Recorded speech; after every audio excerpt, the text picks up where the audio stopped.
Hey, Bankless Nation. This is an exciting episode. It's one of my favorite formats, David. This is a panel episode. We're doing this on the social Web 3.0. Are we about to disrupt Facebook?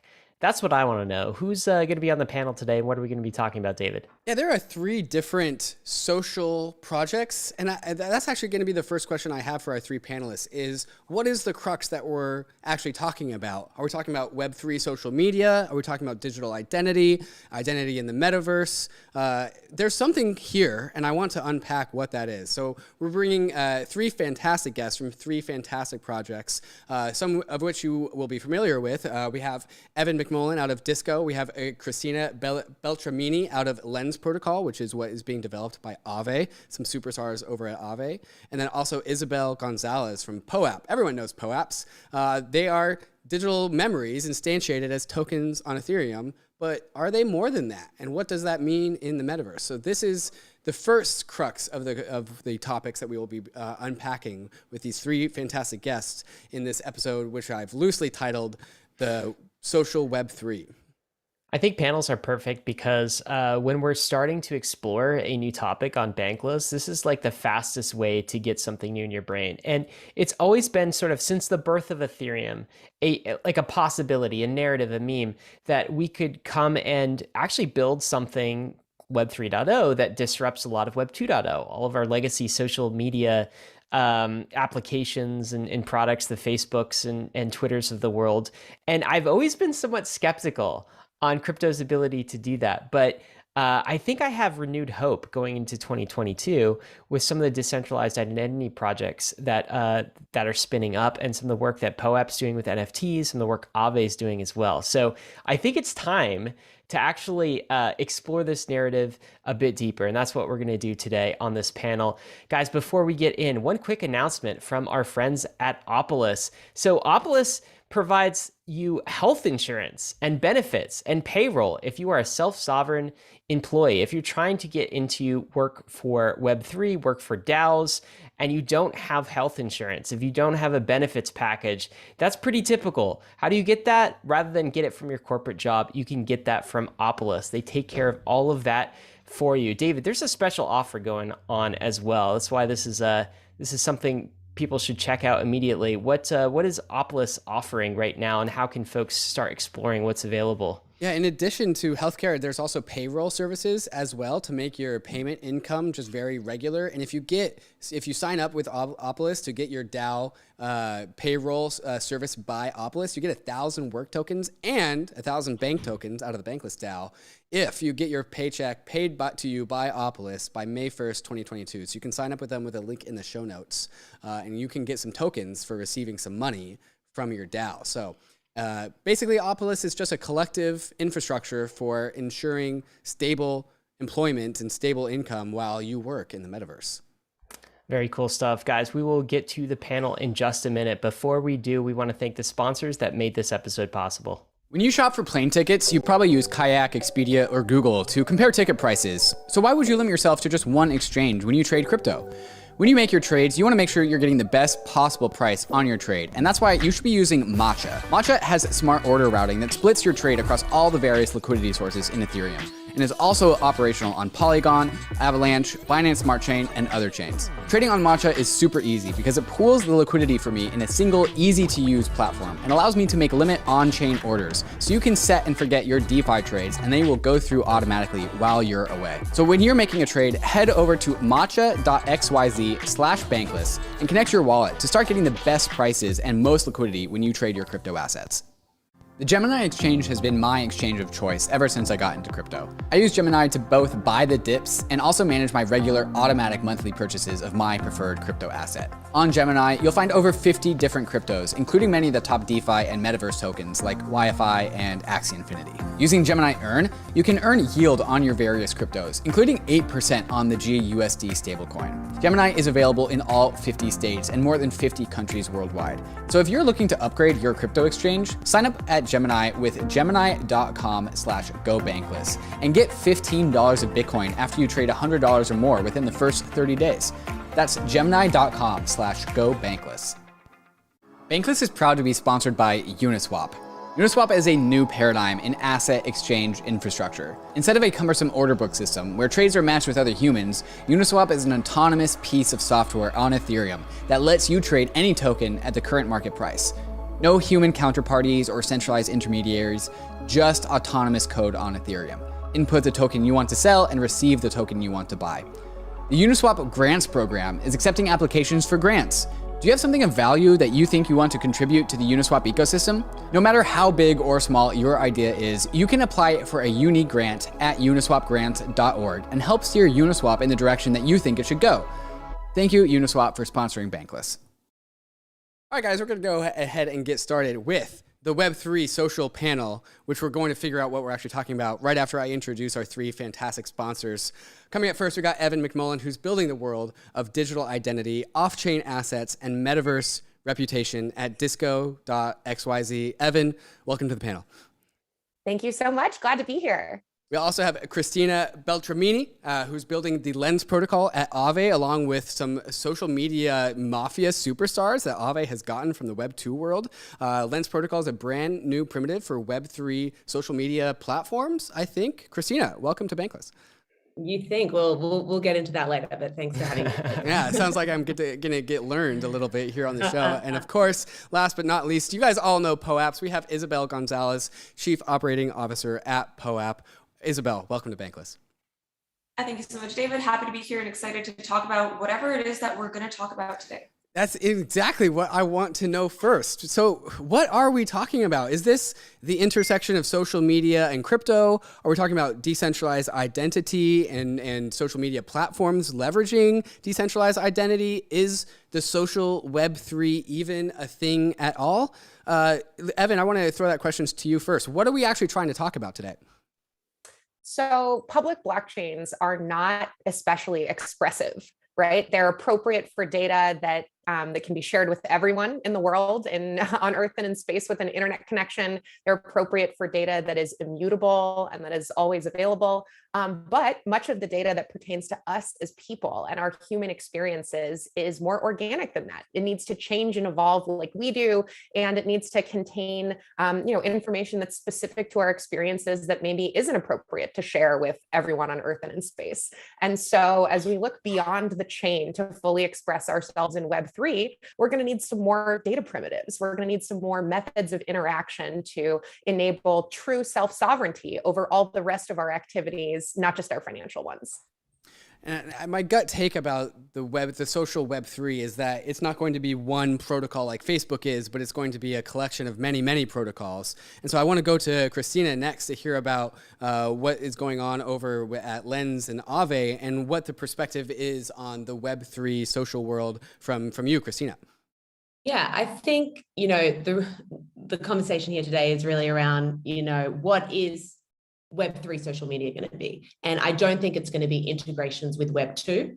I think Web2 is really going to be forced to adapt as quickly as Web3 adapts. And so we can't really rely on Web2 because they have their business models and their business models make sense for them all as publicly listed companies. And there's a lot of, misaligned agendas. So with the Lens protocol, and we can get into a little bit more around, whether it'll be one protocol, whether it'll be many different social Web3 apps, but the whole intention there is, we need to innovate ourselves in Web3 around this concept of social. And so Lens protocol is, really put a stake in the ground and saying, here we are, we want to build on a protocol level. We don't want to compete with one another. We want to all work together to build this new social media ecosystem in Web3. I think of it a little bit like Web2 has, they've got the train lines built and they built the city. And right now we're building the train lines for what is going to be, Web3 social, and then we'll continue to build the city on top of it. But this is really just a first step and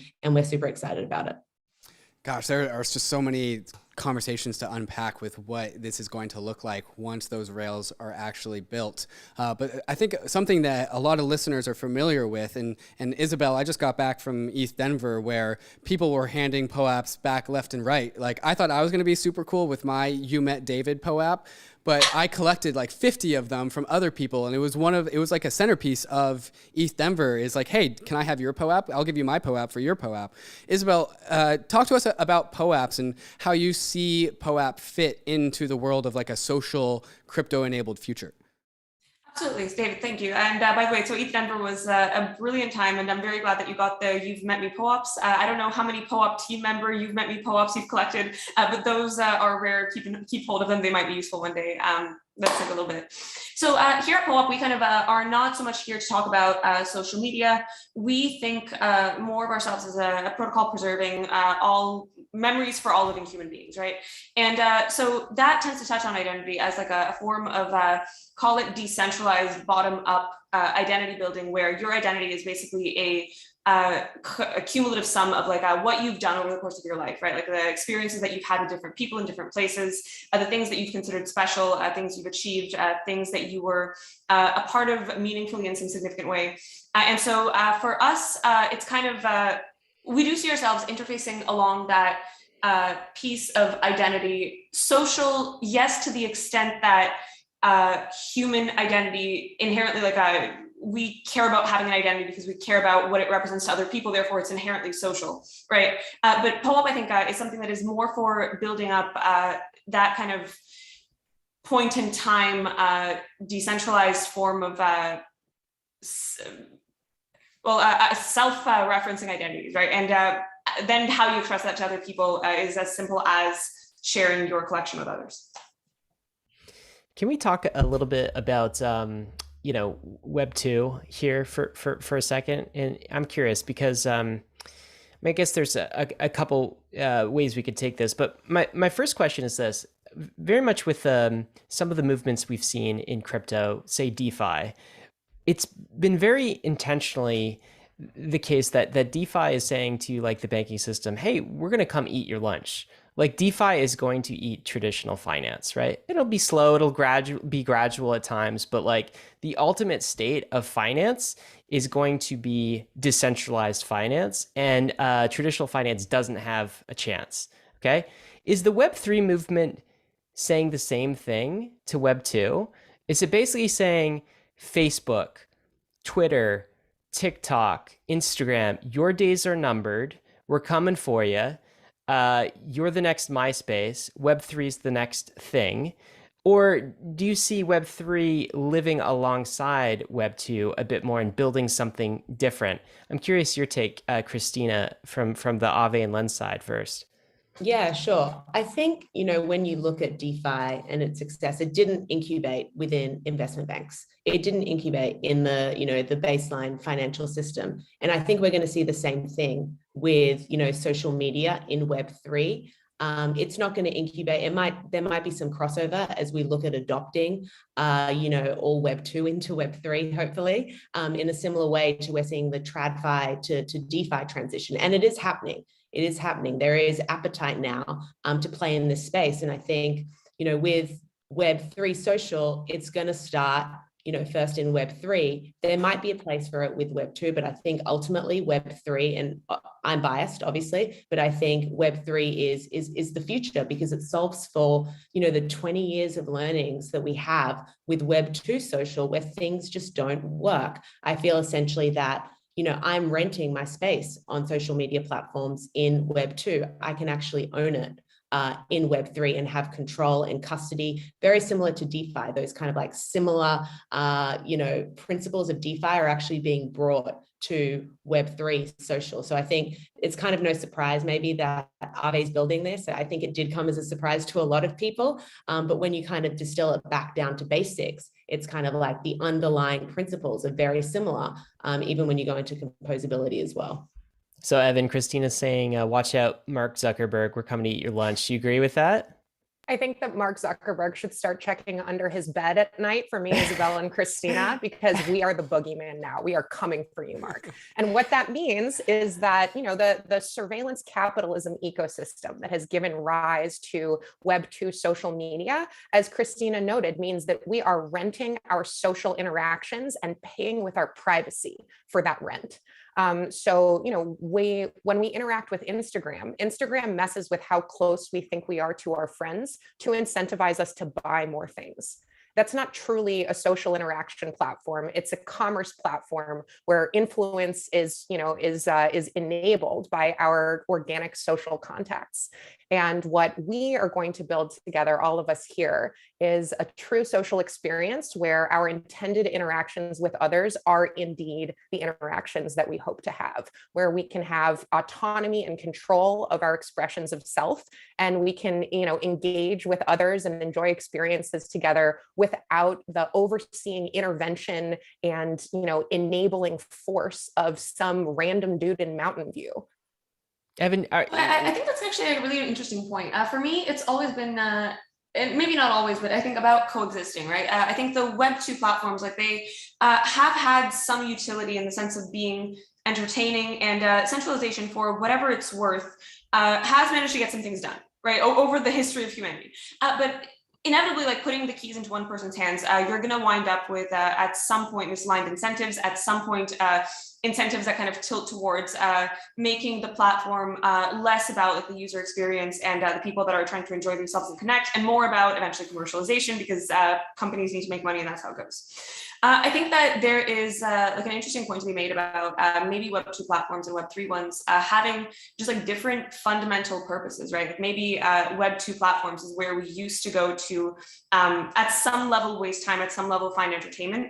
Maybe Web3 platforms is where we go to organize, to empower ourselves, to connect with people on similar missions, and to actually kind of leverage the more interesting and valuable parts of what social platforms can be.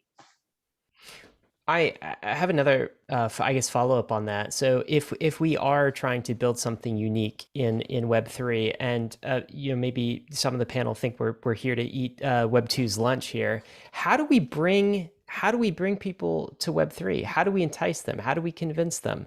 There's a lot of people out there who don't really think very much about decentralization or care about it. Maybe they don't think a lot about privacy either. Is that enough of a carrot for them, or what do you think the carrot's going to be? Why are they going to flock to these platforms? Evan, let's start with you. What do you think? So, in order to bring the next billion users to Web3, we need to build the metaverse of fun. And, we can't have a lot of fun together right now if the only thing I know about you is how much money you have and what you've bought recently. I need to know what you like to do. I need to know who you're friends with. I need to know what dreams you have, what aptitudes and skill sets you bring to the table, so that together we can solve more interesting coordination problems than just spending money in your group chat with a bank account, or, the DAOs that we know and love.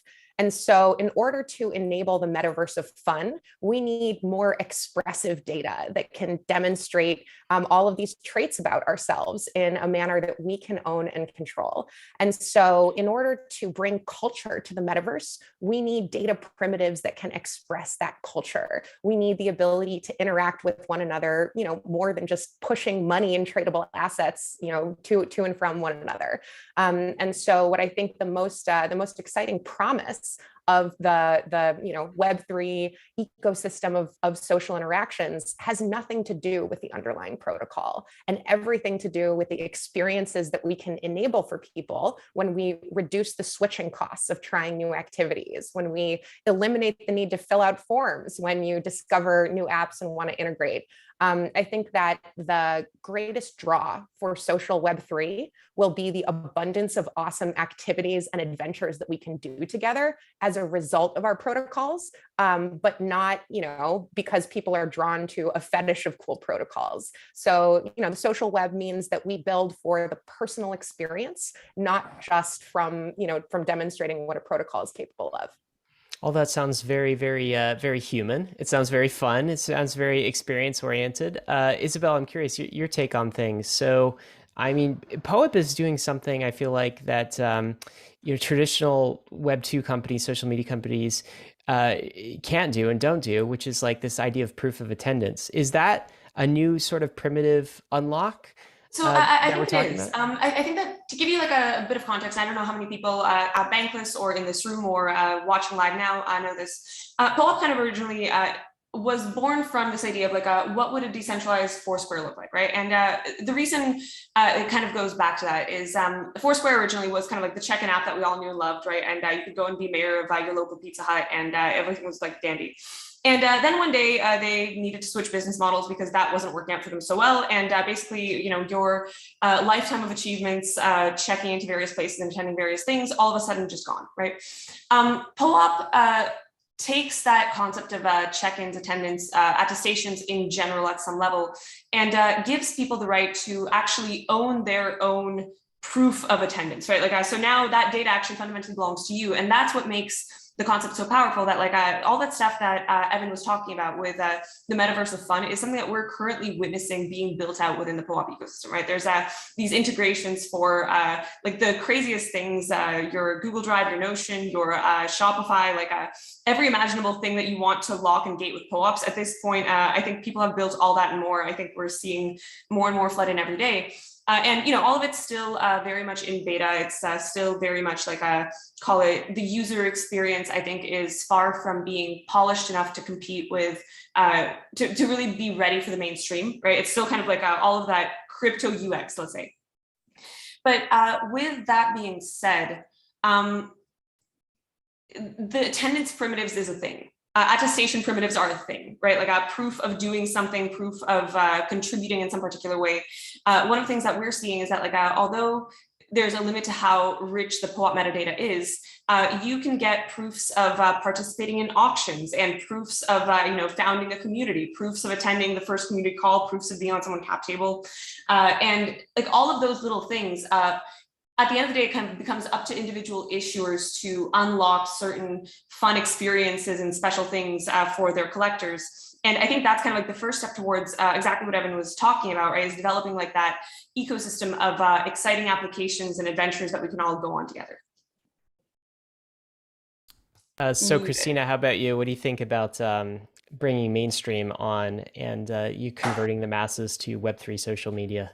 Yeah, I definitely think, the metaverse of fun, and we've seen that with NFTs, right? A lot of reasons why NFTs has been such a good onboarding tools is because it is fun to buy these assets and to trade them with your friends. And POAP is fun. And I think, when it comes to Lens, we are going to have fun applications built on top. That's the purpose of it. It's going to service all different types of social media. But I think, it is a metaverse of need. In a way. So I'm going to kind of like take that, and it's a blend of the metaverse of need and the metaverse of fun, because essentially I think ultimately when we've seen the adoption of crypto generally, a lot of it, especially when you're looking at Bitcoin in the early days and you look at the countries where that was adopted first, it was really those countries, that developing countries where people had the inability to control their wealth. And so we're going to see that as well in Web3 social, and that will be a driver. But I think it might even accelerate it even quicker because you're going to have need combined with fun. And so I think we might even see some form of hyper acceleration here because you're bringing those two things from two different aspects of crypto together in Web3 social. One more quick follow-up on this, because I can't help it. I do remember a time when Facebook was actually fun. Like, it felt fun, it felt new, it felt novel. It wasn't until like 15 years later when everyone woke up and was like, oh, this is pretty messed up. Like, this is destroying some things in our society. Like, I don't own this platform. Is there something to prevent Web3 from following a similar trajectory where it starts off as the metaverse of fun, and then before you know it, we're in this like new dystopia that we've created years later? Evan, what do you think about that? I think that the surest way for us to enable a social dystopia is to put everything on chain. If we were concerned about the nature of our data being used without our consent and control, imagine what will happen when we make all that data available to everyone on Earth and in space. The publicity of our data from Facebook pales in comparison to making it available to that global population, that intergalactic population. And so I think that the way that we maintain our integrity and maintain our humanity in the future of Web3 social is through independent ownership of our data and our expression so that we don't offer the opportunity for some centralized authority to have to be trusted to be good. Rather, instead, we can build into code our autonomy and ensure that we never cede control to some party that we may or may not trust. But beyond that, I think it's very important for us to have transparent governance of the protocols that manage our interactions. So, you know, last fall, Frances Haugen, the Facebook whistleblower, shared with all of us that that in addition to breaches of privacy, and you know, Facebook was perpetuating known harm to young people. They were aware of the fact that Facebook enhanced suicidal or grew suicidal ideation, diminished self-esteem and body image of young users, and yet perpetuated those products, prioritizing profit over the safety of young people and lying to investors in the process. But with the transparency and consent enabled by open protocols like Lens, we can avoid some of that dystopia, and we can have combine the forces of our on-chain expression with the autonomy of ourselves, which is what we're building at Disco. So if we're inside the world of crypto, DeFi famously got built on this concept of composability. And I think it's fair to extrapolate that the Web3, the social Web3 will also be highly composable. And I'm generally thinking that there's a lot of surface area for all three of the projects represented here to interact with each other and be built on and using each other's primitives. And so, Evan, I kind of want to dig into what you just said as an opportunity to unpack what's going on at Disco. And then we're going to try and connect these things to what's going on at Lens and POAP and see how this world of the social Web3 kind of becomes bottom-up emergent in the same way that DeFi was. So Evan, you've talked a lot about users needing to have their own data and perhaps it not being the best place to put it on chain. What's going on in the world of Disco, and how does some of the stuff you're building help enable the social Web3? So in the same way that you can carry your tokens from dApp to dApp under your self-sovereign control, Disco enables you to carry your data with you. Disco is like a data backpack where you can carry your data from Web 2 to Web 3 across dApps under your ownership and control. And we are called Disco because we believe that you as an individual are the multifaceted center of the party. Everybody should be coming to you to learn about you instead of you leaving parts of yourself in every app that you visit. And you should choose to reflect your identity to the world in whatever way you decide, whatever circumstance. Because our team's definition of the metaverse is one where you can show up to any digital or physical environment and receive a personalized experience as a result of the parts of yourself that you choose to share. And so the way that we are able to build this ecosystem is, I've alluded earlier to a few awesome new crypto primitives. I'm sure the listeners of Bankless are well aware of fungible tokens, of non-fungible tokens, but I'm not sure if they all know about decentralized identifiers and verifiable credentials, which in my humble estimation are my favorite crypto primitives. Although full disclosure, I do have ERC 721 tattooed on the back of my neck too. But DIDs and DCs are super awesome primitives because they allow us to express pieces of data, attestations, as Bill was describing earlier, that are private. Almost like an off-chain NFT. Verifiable credentials are these, little self-contained units of data, attestations made by one party about another party, and sort of in so doing, my Ethereum address can write an attestation about your Bitcoin address. Your Bitcoin address can send that attestation to a DNS record, to an email address, a PGP key. And so decentralized identifiers are sort of the primitives that allow our existing public identifiers, our public keys, our Web2 identifiers to talk to each other in the shared language of verifiable credentials, which, like an NFT, are trustless, self-contained, persistent and encrypted. However, unlike on-chain assets, they are revocable, can be set to expire, are private by default, and can be disclosed with whatever granularity you want, whether in plain text or computation through a zero-knowledge proof or something else. And so at Disco, we believe that you should enjoy self-sovereignty over your full human expression, not just your financial expression. Evan, you used one of my favorite metaphors, which was a data backpack, and Ryan uses this metaphor a lot, is that like your Ethereum address is like your inventory for this video game MMORPG that we're all playing.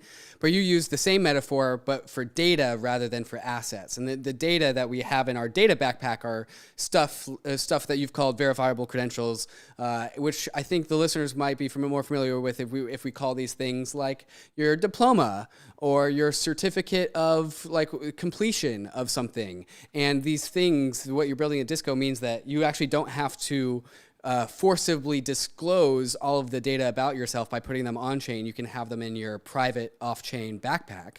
And then you might take them to a different protocol like Lens Protocol, and Lens Protocol might be able to interoperate with the reputational assets that you have in your data backpack. Am I tracking here? Is this all right?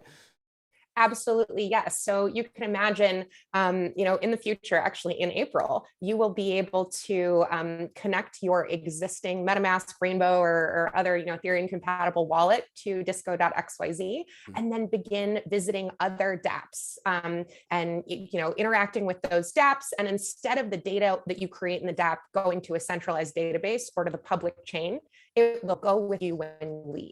So when you go to dApp number 2, dApp number 2 will be able to see the pieces of reputation that you've brought from dApp number 1 and might be able to decrease the amount of onboarding that you have to do, the amount of forms that you have to fill out or proofs that you have to furnish in order to optimize your experience in that product. And you can imagine that composable reputation that you build over time from dApp to dApp to dApp, from Web 2 to Web 3, can allow you to accrue quite a lot of info about yourself, proofs of your previous accomplishments, of your relationships, of your self-attestations, your description of yourself. And so I love Ryan's metaphor. And I think that we can kind of extend it here to include not only your on-chain assets being important parts of your backpack or your loot bag, but your off-chain assets as well, the private pieces of information that make you you. And so we also like to say at Disco that life is a giant LARP, and you're running around without a loot bag. So when you make awesome data, you just have to leave it where you've created it. But thanks to Disco, you'll be able to bring it with you. Okay, Christina, I want to see how this plugs into Lens Protocol. Can you just kind of take us a tour under the hood of Lens Protocol, and then perhaps like connect that to how might Lens Protocol appreciate a user that brings their own data to what's going on at Lens Protocol? How are these things going to be interoperable? Yeah. So Evan and I actually, funnily enough, talk about this a lot. So Lens Protocol looks at really providing the underlying base layer for the future of social media products. And so the idea is not everything needs to be on chain. Lens Protocol, you could have, for example, a Tinder on Lens Protocol. You could have new primitives that really extend beyond current Web 2 social, just because of the infrastructure of smart contracts and Web 3 and the ability to build in very creative, interesting use cases. But ultimately, at the end of the day, we need to provide people with tools to bring off-chain data that should never be on chain. Which for example, I made the mistake back when I was younger and Facebook was fun. I put way too much online, and I feel now I'm paying for it. And so, as we think about Lens and kind of the types of data we want to bring in, we are very cognizant on making sure that not everything needs to be on chain, but the fundamental infrastructure needs to be there for the protocol to work. So I'll give you one example that we've actually jived on. So, if you do have a Tinder on Web3, for example, you can't tell the complete picture of me from just the NFTs that I own. So we'll need to wrap in verifiable credentials, which will tell what sex you are, maybe what school you went to, that you still want to be built into that algorithm, but you don't want to share that. We'll bring POAPs in. So for example, where have you attended and you've received similar POAPs? So I think, all of these three things are going to come together. That's one example, but you can also think about, and this is one that I really love, on Lens, especially coming from a company, a social media company that was driven based on ads and one algorithm. And imagine being able to choose your own algorithm to get advertised to. So I'm getting paid directly. from brands to service ads on my social. And I'm also getting the ability to choose which algorithm I would like to service to me. So, that will be public. I'll be able to review it. And that algorithm will be based on so much data about myself that I choose to share, and not all of it needs to be on chain. And so I think to be able to optimize the products and the different apps and experiences that can really kind of like flip web to social on its head, you need to be able to service all types of data, which is why I see, I speak to these ladies quite a bit, and I definitely see the importance of bringing all these things together to really optimize Lens, in a way where products are really speaking to people, and algorithms, have the amount of data to be able to compete with Web 2. Oh, you're on mute. You're on mute. Sorry, thank you. Thank you. Christine, I want to regurgitate what I heard just to make sure I got it right. So it sounds like Lens protocol is like a social media meta protocol. It's not a Facebook, but it's a protocol that Facebook could, in theory, be built on. And in the same way that like Rari is a superset of Compound, where like you can recreate any sort of borrowing, lending parameters using the Rari protocol. Lens protocol is you can have your Twitter, but you can have your Twitter with a tweaked algorithm, or infinitely tweaked, or tweaked how you see fit, or it's a meta protocol allowing for any type of social media platform to be built on it if you get the parameters right. So what is actually being put, because I believe Lens protocol is built on Polygon. So what about Lens protocol is being put on chain, and what is it leaving off chain that enables social media protocols to kind of pick and choose what they want to do? Yeah, so Lens protocol is built on an NFT infrastructure layer. And so obviously you need some sort of identifier for your profile. So you will have a profile NFT. And then your social graph will get built based on a follower NFT, which can denote. So for example, I followed Isabel early before she was even part of POAP. I would get minted a follower NFT that would denote me as one of her first followers and one of her first supporters. And so that NFT infrastructure is what builds out the social graph. And then you obviously have, collections and minting of posts, and the ability to be able to mirror them. And essentially, if you're a curator and you mirror someone's content, you can embed what you would like to get paid. So this is the core infrastructure of Lens, but the idea is that people are going to extend the modules. So for example, and not all the data underlying kind of the different products built on top and front ends needs to be on chain, but it does need to be decentralized and have the ability to speak to the underlying protocol. So that's kind of really on a high level how Lens works. So Isabel, I want to turn to you now, because I think what these other two platforms need the most is data about their users, because these platforms aren't really anything if they aren't fed data. And I don't really think there's any other project that has created as much data about people and their interactions that we've had in this crypto world that POAP has. So can you talk about, and also there's a quote that I really, really like, that POAPs are tokens for digital memories. So how can POAPs help instantiate crypto memories into the metaverse, and how do you see POAPs kind of fitting into this the world of protocolized social media platforms in the future? So I think the piece you said about POAP being, let's say, if Evan and Disco are building the backpack that you carry your data around in, and Lens is building the rails that you carry that data over across from backpack to backpack or from person to person. POAPs are the data that any one individual produces over the course of their life through their interactions with other people, events, communities, educational institutions. And most of that data is like fundamentally, it is primitive in that it kind of requires interpretation. It requires context about what was going on in the organization, in that community, in that individual's life, in order to make any sense of it, right? But for a person, it kind of creates this mosaic of records that basically tells you exactly what it is that you've been up to. I think since August, probably since I've gotten into POAP collecting more or less full time, I have kind of like a more or less weekly record of the things that I've been doing and when I've been doing them and who I was doing them with, and actually who else was there with me, right? And who else was doing the same things around the same time, what they were doing. I can kind of go and browse other people's collections and take a look at what common interests I didn't know I shared with people that are at a certain event, right? And there's a different, like a wide variety of different ways of looking at like attendance attestations. And we finally defaulted to a notion that like issuers fundamentally are the oracles that tell us who was there at an event, right? Because, okay, so you start getting into very niche cases for proof of attendance. If you jumped the fence at a concert, were you there or not?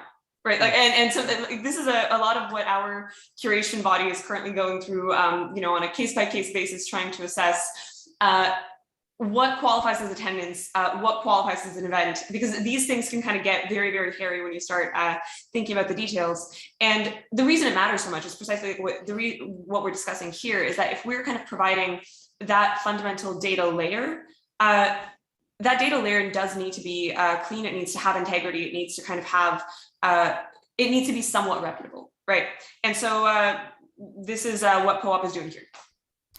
One thing that makes me optimistic about the future of Web3 social platforms making life more fun is that every time I see someone sharing a POAP with someone else, smiles are happening. Like everything, people love to trade POAPs.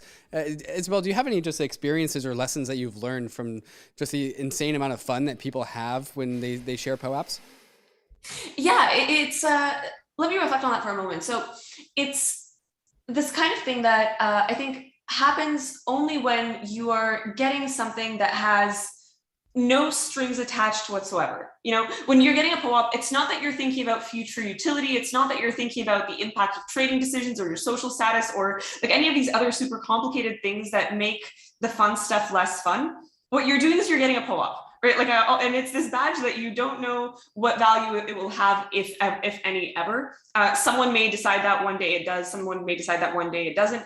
But really, all it is like it's something that is an on-chain record of like pure emotion, right? It's emotion. It's the memory that you had here. That is the value it has. It is purely a personal kind of value. And whether or not it develops into more than that is kind of like irrelevant, because the actual point is that you are getting essentially a gift from the person who put this together, that they were thinking enough about the attendance to take you know, the time to get a creator to put some art together and write some nice copy and mint the goddamn thing and go through the process of curation, figure out how to distribute it. And you know, if the distribution is nice, then things, you know, might be really nice, because maybe you even got this on a nice little patch like the ones you've seen us handing out at NFT NYC. Maybe you got it on like some kind of a physical little pin, and so you get to have like, you know, a nice little piece of something you like, and also an NFT to represent that forever, so you don't have to feel bad about throwing it out later. So it's like it's this nice little thing where you get to, for a moment in your life, experience pure joy and lack of responsibility for whatever happens with this item, right? And you still get to remember what happens, and you kind of get to also connect with all these people. And I think over time, people do develop like a sense of sentimental attachment to their collections, right? Because you look through and you see like the wonderful times that you've spent with some of your favorite people, or what may become your favorite people one day in the future. I'm reminded of Marie Kondo's advice, where if it sparks joy, but you don't physically need it, you can take a picture of it and then throw the item out. And I feel like that's what a POAP is you don't need the sticker, because it's now a POAP in your Ethereum address, and it can spark joy for you just by sitting there. Forever. And you don't need to worry about forgetting. It's on the blockchain. It's on the blockchain. Okay, and guys. You can match with someone on Lens if you have the same POAP. Yes. Yeah. You can. I think we actually have in mind like an idea for POAP Tinder. That like one day I'd like to be matched with people that have strong overlap in POAP collections to me, because I feel like those people would be my friends. It's friends that I didn't have the chance to meet whenever I was, wherever I was. Well, guys, I think this is actually leading right into what I want to talk about next, which is how this whole Web3 social will actually roll out. And this is a running joke I've had with Evan before. Is the first Web3 social app going to be a dating app? There's actually reasoning as to why this might be true. So that's going to be the first question that I come back with right after we talk about some of these fantastic sponsors that make the show possible. Slingshot is a decentralized trading platform that combines the performance and ease of a centralized exchange with the openness and transparency of DeFi. Slingshot aggregates liquidity from all of DeFi in order to find the best price on thousands of crypto assets. Every token on Slingshot comes with a price chart and trade logs to give you insights into the market's activity in real time. Slingshot is available on Polygon, ARBITRUM, and Optimism, saving you from the high gas fees and low transaction speeds of the Ethereum L1. There are no fees to trade on Slingshot, and any positive slippage is given to the users. Trading on Slingshot is a social experience. You can even set your chat avatar to your favorite NFT, or soon a Slingshot 2099 NFT avatar. Once you bridge your assets to Polygon, ARBITRUM, or Optimism, go to app.slingshot.finance to trade and use the chat box to share your trades with others and find other tokens to ape into. The Brave browser is the user-first browser for the Web3 internet, with built-in privacy and ad blocking to keep you in charge of your digital footprint. Inside the Brave browser, you'll find the Brave Wallet, the first secure crypto wallet built natively inside of a Web3 crypto browser. Web3 is freedom from big tech and Wall Street, more control and better privacy. But there's a weak point in Web3, your crypto wallet. The Brave Wallet is different. Brave Wallet is built natively inside the Brave browser, no extension required, which gives the Brave Wallet an extra level of security versus other wallets. With the Brave Wallet, you can buy, store, send, and swap your crypto assets, and you can even manage your NFTs and connect to other wallets and DeFi apps, all from the security of the best privacy browser on the market. Whether you're new to crypto or a seasoned pro, it's time to switch to the Brave wallet. Download Brave at brave.com/bankless and click the wallet icon to get started. ARBITRUM is an Ethereum scaling solution that's going to completely change how we use DeFi and NFTs. Over 250 projects have already deployed on ARBITRUM, and ARBITRUM's DeFi and NFT ecosystems are growing rapidly. ARBITRUM increases Ethereum speed by orders of magnitude for a fraction of the cost of the average gas fee. When interacting with ARBITRUM, you can get the performance of a centralized exchange while tapping into Ethereum's level of decentralization and security. If you're a developer who wants low gas fees and instant transactions for your users, visit developer.offchainlabs.com to get started building your application on ARBITRUM. If you're a user, keep an eye out for your favorite DeFi apps or NFT projects building on ARBITRUM. Many of your favorite apps are already live, with many more coming over soon. You can find these apps at portal.arbitrum.one, and you can bridge your assets over to ARBITRUM using bridge.arbitrum.io in order to experience DeFi and NFTs the way it was always meant to be: fast, cheap, and friction-free.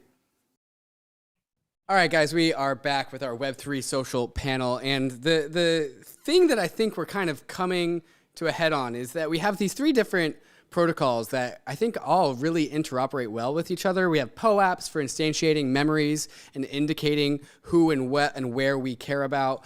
We have Lens protocol, which can help these social graphs be built around these things. And then we have Disco, which allows people to choose how much data or not, or revoke how much data they want to give out to the world. And so really, to me, I'm seeing just the ingredients for just a grand just matchmaker system where our values and our interests are verifiably true and on-chain and available to others. And all of a sudden, like, we get to find other people aligned in those interests better than before. Evan, is this kind of how you see this roadmap for Web3 social kind of being laid out? Absolutely. I think that with fully expressive data about ourselves, we can rock up to any app or environment and ask the question, does my data fit your requirements? And as we've seen in the Web3 space already with I think it's the Lonely Apes dating app or something like that, human coordination problems take many shapes and sizes, but perhaps one of the most fundamental of human coordination problems is dating. And so being able to identify other people who share interests, experiences, aptitudes, preferences with you. Often right now in the Web2 dating world, that requires you to articulate a lot of those things, to go out of your way to say what you like, to mark on a dating app your preferences. But with the awesome ability to capture your experiences, capture your data with Disco, POAP, Lens, and others, now we can allow those algorithms to do a lot of matching for us. So whether we share POAPs in common, whether we went to the same college, our gender expression preferences, and our partners, all of these forms of data can do the introducing for us so that we can enjoy an algorithmically selected set of potential partners with whom we can solve our romantic coordination problems. Christina, do you have want to riff on that at all? Yeah, I have a little bit of a different take on the data. So we've been talking a lot about, from a consumer perspective, how this helps us. But I think at the same time, we need to think about how are we going to bootstrap Web3 social. And I think by nature of the infrastructure and the fact that, you do have these social graphs that are interoperable, is that you're going to have developers that are going to be able to build products for the sake of building a product, and they're going to have a repository of data to be able to build that based off, and a guaranteed social graph. Because when you come, you bring your networks and they don't need to spend money bootstrapping, but they can still be able to build really important tools for us and have the data without necessarily having access or ownership of that data. And so I think that's a really interesting thing that I do want to call out about Lens is, it not only is it important for us as consumers of social media, but also for builders out there, because, they're going to have, the social network is going to come and they don't need to. I was at TikTok. TikTok spent, billions of dollars on user acquisition to be able to compete. But now if you have a strong product, you also have access to data that everyone else does on an equal footing. And so I think that's going to be, a very different proposition in this new world. Isabel, what thoughts have come to mind while these other two panelists have given their answers? So there are two kind of very, very different threads here, and I'm not sure whether I follow the dating and matchmaking or the builders. Maybe let me start with the builders, because I think that is one of the more interesting things that we've kind of seen at POAP over the course of building out, this many tentacled octopus ecosystem of preservation of memories, and then everything that you can do once you've done that. At this point, I think we've got like probably between 50, 75, maybe running up to 100 integrations, applications, various sorts of fun things that you can do once you have some POAPs in your wallet, and if you're an issuer that wants to kind of provide that added value. And I think one of the interesting things that we've kind of seen is this opportunity to actually go one step further and connect the builders to other builders. Right, you start kind of connecting different apps that are building different things that you kind of see the interfaces, and once those start to plug and play together nicely, I think that's where probably Lens is going to fit in as a fundamental infrastructure that isn't going to have to be. Maybe we still have the discoverability problem, but at least the interface problem is one that is minimized. I think to the point, maybe going back to our, world's best dating app, forget the dating thing. I want to meet people who are on the same mission. I want to meet friends who've had the same ideas about the same things that I've been thinking about for the last 5 years, and see where it is that we, maybe had the opportunity to connect, missed each other. And I think that's kind of where I see application for maybe one of the, if we talk about what the first Web3 social app is, at some level, all humans have been trying to do with social media since, social media was a thing, is find each other, right? If you think about Twitter versus Facebook and why all of us ended up on Twitter, it's an ecosystem for the dissemination of ideas, somehow like that, right? And so as a result of this rampant dissemination of ideas and our follower networks and whatnot, eventually when we all meet in real life, it's you feel like these are your kin. You feel like these are people that you connect with on a fundamental level. And I think what I'm really excited about in terms of a Web3, especially a bottom-up driven picture of identity and how that might inform social applications, is literally just the ability to facilitate those meaningful connections, those connections that are going to be meaningful and valuable and interesting to people, right? As opposed to having the discovery problem or the call it the validation problem, right? Where there's another thing, Evan was saying something about needing to provide this information to the application. The other, let's say, awkward elephant in the room with regards to Web2 coordination problems between people, you need to figure out how you tell if someone is telling the truth, right? An attestation that someone gives at the point of time that they're filling in application of a dating app is a very different thing versus a history that you've been building and maintaining for going on 2-3 years, however long that you've been living your life, right? And so I think one of the maybe good cases for Web3 social apps in general is just the fact of having that history that is verifiable, immutable, and whatever in whatever sense of there forever, whether it's on-chain, off-chain, private, public, but it's something that was written before the need for it to be written arose, right? And I think that actually is kind of a really key thing when it comes to connecting people in meaningful ways.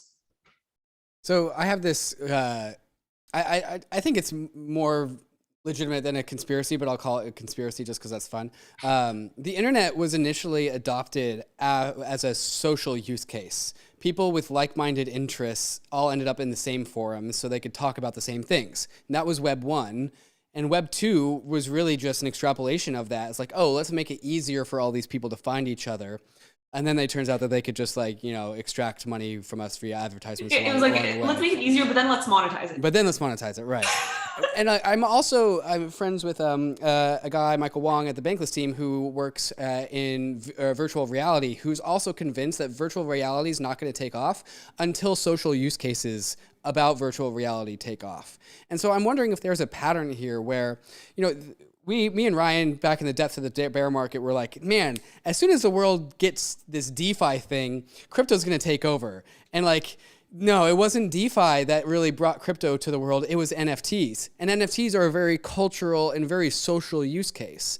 And so I'm wondering, is crypto really going to come to dominate the world via the social use cases that it brings? And what's it really going to take for us to allow for onboard what is a Web 2 level of users into Web 3? Is it really going to be the social Web 3 era or the social Web 3 protocols that really do this? Isabel, I'll throw it back to you.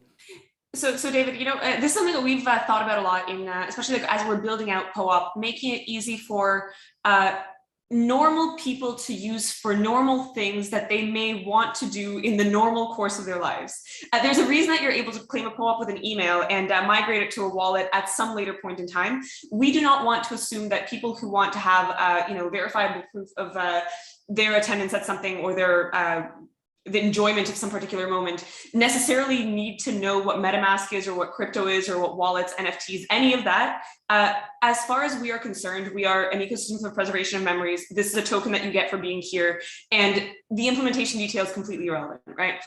I think when it comes to the crypto social use case, ultimately we need to be building applications and tools that people that are that can use it in the course of their everyday lives, right? Until it's enough of a thing that you don't need to worry about, how NFC works or how payment networks work or how anything else. And as I go through my day-to-day, I don't usually have to worry about is this transaction going to fail? Do I need to bump the gas?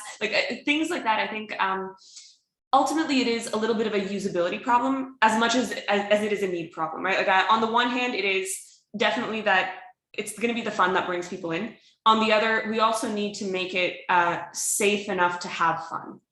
One of the things with using crypto applications today is that unless you're used to crypto world, it is a terrifying experience. You click some buttons and you sign some things and it tells you it's a Wyvern contract, and honestly, any normal person would be baffled, right? And so I think to put it in summary, it's yes, it's the social thing, but it's also just realistically the maturity of the ecosystem. Christina, I want to throw the same question to you. Is it going to be the social elements of crypto that onboards 8 billion people? Yeah, so I think crypto obviously has cycles. And so, usability is going to be a big driver of the next mainstream cycle for all crypto products. So whether that's DeFi, whether that's social, I do think with NFTs, what we did see was that's the closest thing to culture that we've encountered, right? And that was the biggest driver versus need. And so, when we think about, Web3 social, I do think, network effects take a long time. And I think there is going to be, initial hotbeds of culture, which is what drive people to Web3 social. And it will have an amplified effect because you're bringing in your network. Similar to how, I don't mean to give this example again, but when I was at TikTok, right? Why is TikTok so relevant? Because that's where culture happens in a social setting. And so I think that is a good leading indicator of how our social platform is going to evolve. But I do think, who would have thought we would have been having this conversation a year ago about building social on Ethereum, right? Polygon was still kind of, growing and gaining momentum. And now, we have these layer twos that we weren't even talking about at the table here last year. So I do think usability and the tech is going to drive this, but I think the initial driver, at least from the Web3 perspective is going to be culture. That's going to bring people, and those people that are on the fringes in this cycle will start to adopt. Probably if they weren't in NFTs, maybe they'll be driven because one of their favorite creators has realized the benefits of owning and rewarding their fans in an independent way. So I do think that, usability is something we talk about a lot. And I don't think the initial, Web3 platforms are going to be able to offer the same, consumer experience as, Web2. It'll take something else to get those people there. So whether it's need, culture, and then we're kind of just susceptible to like the overall Web3 adoption cycles. Evan, where do you think the world of social is involved with onboarding as many people as possible into this industry? I mean, it is integral. It is the magnet that draws us all in. NFTs, as you stated earlier, were really the first clear vessel for culture because they're the most expressive primitive that we've had yet. And, they're an accessible primitive due to the incredible tooling and accessibility provided by amazing teams like POAP that diminished the onboarding costs and the complexity for users to be able to engage with these primitives. And now, thanks to verifiable credentials, we have even more expressive primitives that can contain any payload we want. Video, image, text, keys, proof of friendship, proof of chill, birthday party invitations, you name it, in a form that is, trustless, independently verifiable, but revocable. And so now that we have all of these really cool tools, the only way that we can make them accessible, as both Christina and Isabel noted, is to address the biggest blocker to Web3 adoption, which is usability. And so if we have an incredibly usable, joyful, personal human experience, there needs to be something to draw people through that user journey, through that experience. And that draw is culture. And so I think a combination of low complexity, readily useful tools, as Isabel noted earlier, that fit into our existing lives and do not demand that we meaningfully change and exert more effort in new ways, but rather capture downstream what we are already doing so that we can, enjoy the activities we already want to be doing in a faster, cheaper, more secure, more independent way. Guys, this has been a fantastic panel, and I think very useful, very insightful for anyone who wants to go from 0 to 60 on Web3 social and what's going on in the space. So I want to maybe take us home with this last question then. So you sparked our imagination a little bit on what this world could look like in the future, and I think my ask is that you tell us a bit more about that. So what is social media going to look like in our world in 5 years from now, let's say, if Web3 social is successful, if your visions are successful? What's the world going to look like? Evan, why don't we start with you? The world is going to look like one where we are able to enjoy all of the connectivity that we can today with our friends, but we can do it without the watchful eye of some Web2 company intervening in our interactions. I think that this world looks like one where we're able to capture our proofs of non-financial work, whether it's listening to 1,000 hours a month of Illenium or buying merchandise, going to concerts, showing up at meetups. Our ability to capture and represent all of the data that makes us us will then lead to a much more authentic and expressive, organic and natural feeling way to interact with the world, way to discover friends who are well suited to our interests and our lifestyles, and to generally lessen the effort that we have to put in to find awesome communities and join them. Christina, what would you add about this new world if Web3 social is successful? I think Web3 social is really going to push like the potential of social, because we talked about composability and tooling and kind of decentralized building. And I think, by virtue of smart contracts and what can be built into them and different conditioning, I think we're going to see some really, really interesting projects that, sitting here today, we wouldn't have even imagined.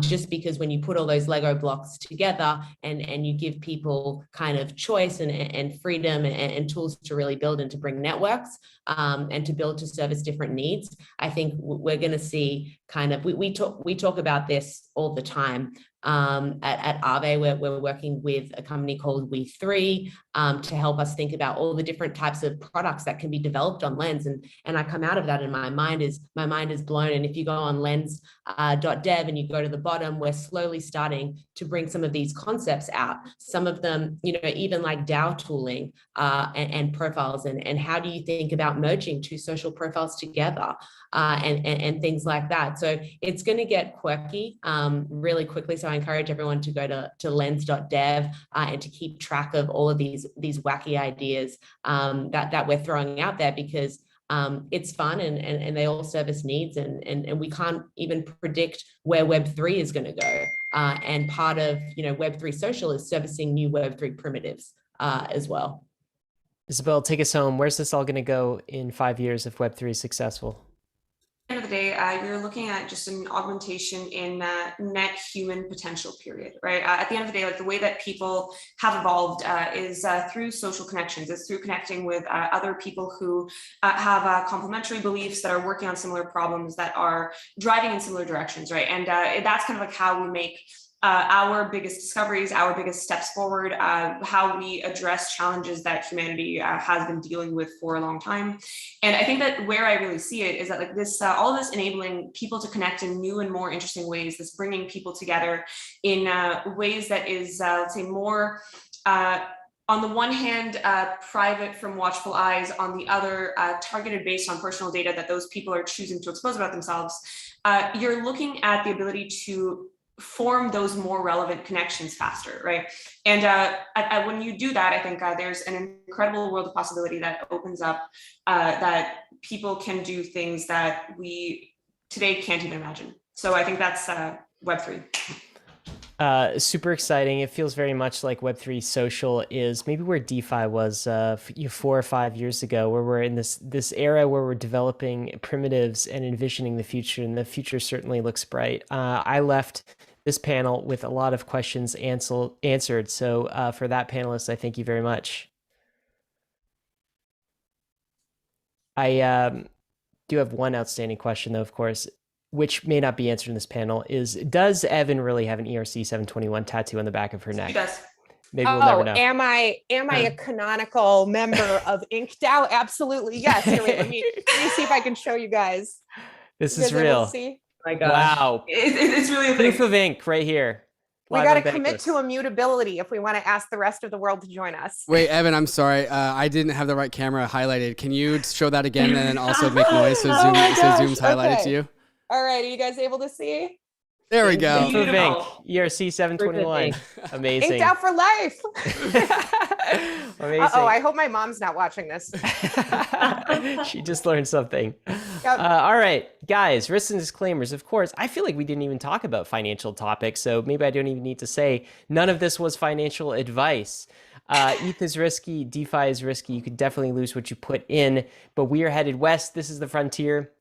It's not for everyone, but we're glad you're with us on the Bankless journey. Thanks a lot. Hey, we hope you enjoyed the video. If you did, head over to Bankless HQ right now to develop your crypto investing skills and learn how to free yourself from banks and gain your financial independence.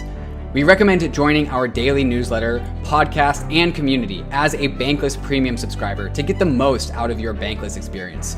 You'll get access to our market analysis, our alpha leaks, and exclusive content, and even the Bankless token for airdrops, raffles, and unlocks. If you're interested in crypto, the Bankless community is where you want to be. Click the link in the description to become a Bankless Premium subscriber today. Also, don't forget to subscribe to the channel for in-depth interviews with industry leaders, Ask Me Anythings, and weekly roll-ups where we summarize the week in crypto and other fantastic content.